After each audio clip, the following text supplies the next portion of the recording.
नमस्कार।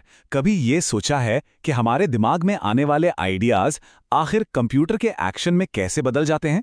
आज हम रॉयल रिसर्च के एक शानदार शोध के आधार पर इंसानों और मशीनों के बीच होने वाले इसी कम्युनिकेशन को समझने की कोशिश करेंगे, जो कि प्रोग्रामिंग की दुनिया की एकदम बुनियाद है। तो सवाल यही है, हमारे दिमाग का एक आइडिया एक मशीन का एक्शन कैसे बन जाता है? इस कमाल के ट्रांसफॉर्मेशन के पीछे जो चीज़ है उसे हम प्रोग्रामिंग कहते हैं। और इस ट्रांसफॉर्मेशन का जो पुल है वो बनाती हैं प्रोग्रामिंग लैंग्वेजेस। ये हमारे आइडियाज को ऐसे निर्देशों में बदल देती हैं जिन्हें मशीनें समझ सकती हैं, और इन्हें हम मोटे तौर पर दो हिस्सों में बांट सकते हैं: लो लेवल और हाई लेवल भाषाएं। ठीक है, तो चलिए अपनी ये यात्रा इस स्पेक्ट्रम के सबसे निचले लेवल से शुरू करते हैं। लेवल 0 ये है कंप्यूटर के प्रोसेसर की अपनी भाषा, एकदम रॉ 0 और 1 की दुनिया। ये जो 0 और 1 का लंबा सा कॉम्बिनेशन दिख रहा है ना, बस यही है मशीन कोड। ये वो भाषा है जिसे कंप्यूटर बिना किसी की मदद के सीधे सीधे समझता है। इसमें कोई बनावट नहीं, सिर्फ और सिर्फ शुद्ध निर्देश। मतलब अगर इसे थोड़ा टेक्निकली समझें तो मशीन कोड उन इंस्ट्रक्शंस का सेट है जिसे कंप्यूटर का दिमाग यानी सीपीयू बिना किसी ट्रांसलेशन के सीधे चला सकता है। ये बिल्कुल हार्डवेयर से सीधे बात करने जैसा है। मशीन कोड की सबसे बड़ी खूबी है इसकी स्पीड और पावर। ये अविश्वसनीय रूप से तेज है, पर इसकी एक बहुत बड़ी कीमत चुकानी पड़ती है। हम इंसानों के लिए इसे पढ़ना या लिखना लगभग नामुमकिन है। जरा सोचिए, एक 0 की जगह 1 लिख दिया और बस पूरा प्रोग्राम क्रैश। तो अगर 0 और 1 में कोड लिखना इतना मुश्किल था, तो शुरुआती प्रोग्रामर्स ने इसका क्या हल निकाला? खैर, उन्होंने एक बहुत ही स्मार्ट तरीका खोजा और यहीं से एब्स्ट्रैक्शन की सीढ़ी पर पहला कदम रखा गया। यहां स्क्रीन पर देखिए, MOV AL61H। ये असेंबली कोड का एक उदाहरण है। अब यहां 0 और 1 की लंबी लाइनों के बजाय MOV जैसे छोटे, याद रखने लायक शब्दों का इस्तेमाल हो रहा है। ये समझना और याद रखना कहीं ज्यादा आसान है ना? तो असल में असेंबली लैंग्वेज मशीन कोड के ऊपर एक बहुत पतली सी परत जैसी है।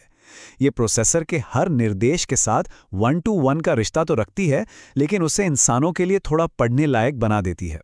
तो असेंबली एक सुधार तो था, इसमें कोई शक नहीं, लेकिन ये अब भी किसी खास हार्डवेयर से बंधी हुई थी। मतलब एक प्रोसेसर के लिए लिखा गया कोड किसी दूसरे प्रोसेसर पे काम नहीं करेगा, और असली दुनिया के बड़े बड़े प्रॉब्लम्स को सुलझाने के लिए ये अभी भी काफ़ी नहीं थी। और अब कहानी में एक बहुत बड़ा मोड़ आता है। अब हम हार्डवेयर के करीब की भाषाओं से निकलकर उन भाषाओं की तरफ बढ़ रहे हैं जो हम इंसानों के लिए डिज़ाइन की गई हैं। जैसे कि ये देखिए, पाइथन में लिखा कोड कितना सरल है पढ़ने में, कितना आसान है। बिल्कुल साफ पता चल रहा है कि ये कोड हेलो वर्ल्ड प्रिंट करने वाला है।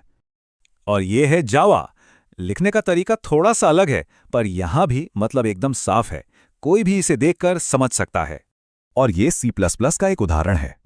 इन तीनों से एक बात तो बिल्कुल साफ हो जाती है कि हाई लेवल भाषाओं का एक ही मकसद है, कमांड्स को ऐसे लिखना जिसे इंसान आसानी से पढ़ और समझ सकें। इन सभी भाषाओं के पीछे एक ही जादुई कॉन्सेप्ट काम करता है, और वो है एब्स्ट्रैक्शन। ये बिल्कुल वैसा ही है जैसे हम कार चलाते हैं, पर हमें यह सोचने की जरूरत नहीं होती कि इंजन के अंदर पिस्टन कैसे काम कर रहा है। ये मुश्किल चीज़ों को छिपाकर हमें एक आसान इंटरफेस देती हैं, ताकि हम असल प्रॉब्लम को सुलझाने पर ध्यान दे सकें। तो इस एब्स्ट्रैक्शन से हमें मिला क्या? हमें मिली पोर्टेबिलिटी। मतलब एक बार कोड लिखो और उसे किसी भी मशीन पर चलाओ। हमें मिली सरलता, जिससे प्रोग्रामर बहुत तेजी से बड़े बड़े एप्लीकेशन बना सकते हैं। और हमें मिली एक ऐसी भाषा जो मशीनों से ज़्यादा हम इंसानों के करीब है। तो अब सवाल ये उठता है कि अगर हाई लेवल भाषाएं इतनी अच्छी हैं, तो क्या लो लेवल भाषाओं की अब कोई ज़रूरत ही नहीं बची? सच तो यह है कि काम के लिए सही भाषा चुनना एक डेवलपर के लिए बहुत बड़ा और ज़रूरी फैसला होता है। और यहीं पर असली ट्रेड ऑफ समझ में आता है। लो लेवल भाषाएं हमें देती हैं ज़बरदस्त स्पीड और हार्डवेयर पर पूरा कंट्रोल, लेकिन वे मुश्किल होती हैं और एक ही मशीन से बंधी होती हैं। वहीं दूसरी तरफ हाई लेवल भाषाएं इस्तेमाल में आसान और पोर्टेबल होती हैं, पर परफॉर्मेंस के मामले में थोड़ा सा पीछे रह जाती हैं। ये स्पीड और सरलता के बीच का एक क्लासिक चुनाव है। इसे ऐसे समझिए, किसी कार का एंटी लॉक ब्रेकिंग सिस्टम या हमारे कंप्यूटर का ऑपरेटिंग सिस्टम। इन जगहों पर मिली सेकेंड्स की भी कीमत होती है, इसलिए यहाँ लो लेवल भाषाओं का इस्तेमाल होता है। और दूसरी तरफ हमारे फ़ोन में जो ऐप्स हैं जिनसे हम खाना ऑर्डर करते हैं या सोशल मीडिया चलाते हैं, वहाँ इस्तेमाल की आसानी ज़्यादा ज़रूरी है, तो वो हाई लेवल भाषाओं में बनती हैं। तो इस पूरी चर्चा का निचोड़ बस एक लाइन में है, लो लेवल भाषाएं यानी स्पीड और कंट्रोल, और हाई लेवल भाषाएं यानी सरलता और पोर्टेबिलिटी। तो अगली बार जब कोई ऐप इस्तेमाल करें या अपनी कार ड्राइव करें तो एक पल के लिए जरूर सोचिएगा उस टेक्नोलॉजी के पीछे स्पीड और सरलता, कंट्रोल और पोर्टेबिलिटी के बीच कितने ही दिलचस्प समझौते छिपे हुए हैं। आज की ये पूरी पड़ताल रॉयल रिसर्च के लेख द स्पेक्ट्रम ऑफ प्रोग्रामिंग पर आधारित थी।